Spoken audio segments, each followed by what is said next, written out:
लहानपणापासूनच तिला एकच शिकवलं गेलं, तू मुलगी आहेस, ॲडजस्ट करायला शिक. ती लहान होती, निरागस होती. तिच्या डोळ्यात खूप मोठी स्वप्न होती. पण हळूहळू तिला समजायला लागलं, या जगात तिच्या स्वप्नांपेक्षा इतरांच्या अपेक्षा मोठ्या आहेत.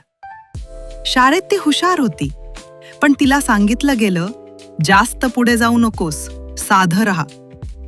घरात ती सगळ्यांचं ऐकत होती. स्वतःचं मत कधीच मांडलं नाही, कारण तिला शिकवलं गेलं होतं, मुलींनी जास्त बोलायचं नसतं. वय वाढत गेलं, तिच्या जबाबदाऱ्या वाढत गेल्या आणि तिची स्वप्न ती हळूहळू कुठेतरी हरवत गेली. ती सगळ्यांसाठी परफेक्ट बनण्याचा प्रयत्न करत होती. चांगली मुलगी, चांगली बहीण, नंतर चांगली पत्नी, चांगली सून. पण या सगळ्यात ती स्वतःसाठी कधीच चांगली राहिली नाही. रोज ती हसत होती, रोज सगळ्यांना खुश ठेवत होती, पण रात्री ती एकटीच शांतपणे रडत होती. तिच्या मनात एकच प्रश्न असायचा, माझं काय? एक दिवस ती आरशासमोर उभी राहिली आणि स्वतःकडे पाहिलं. तिला स्वतःच ओळखता आलं नाही.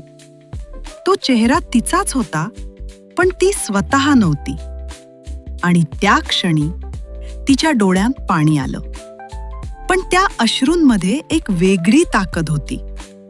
त्या दिवशी तिने स्वतःलाच विचारलं, मी अजून किती दिवस असंच जगणार? आणि पहिल्यांदाच तिने स्वतःसाठी एक निर्णय घेतला, आता पुढे, आता मी स्वतःसाठी जगणार. सुरुवात सोपी नव्हती. लोकांनी तिला समजावलं, थांबवण्याचा प्रयत्न केला. तू बदललीस, हे तुझ्यासारखं नाही. पण यावेळेस ती शांत नव्हती, ती ठाम होती. तिने हळूहळू स्वतःला पुन्हा शोधायला सुरुवात केली. जुनी स्वप्न पुन्हा उचलली, स्वतःच्या मनाचं ऐकायला शिकली आणि हळूहळू ती बदलत गेली. आजही तिच्या आयुष्यात समस्या आहेत, संघर्ष आहेत, पण फरक इतकाच आहे, आता ती स्वतःसाठी उभी आहे. ती आता कुणासाठी ॲडजस्ट करत नाही. ती आता स्वतःला विसरत नाही, कारण तिला कळलं आहे, स्वतःसाठी जगणं हे सेल्फिश नसतं, ते आवश्यक असतं. आज लोक म्हणतात, तू खूप स्ट्रॉंग आहेस, पण त्यांना माहीत नाही, ही ताकद तिला सहज मिळाली नाही, ती तयार झाली आहे.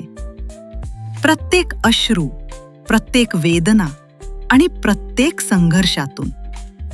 आणि आज ती फक्त जगत नाही, ती स्वतःचं आयुष्य जगते आहे, तिच्या स्वतःच्या अटींवर.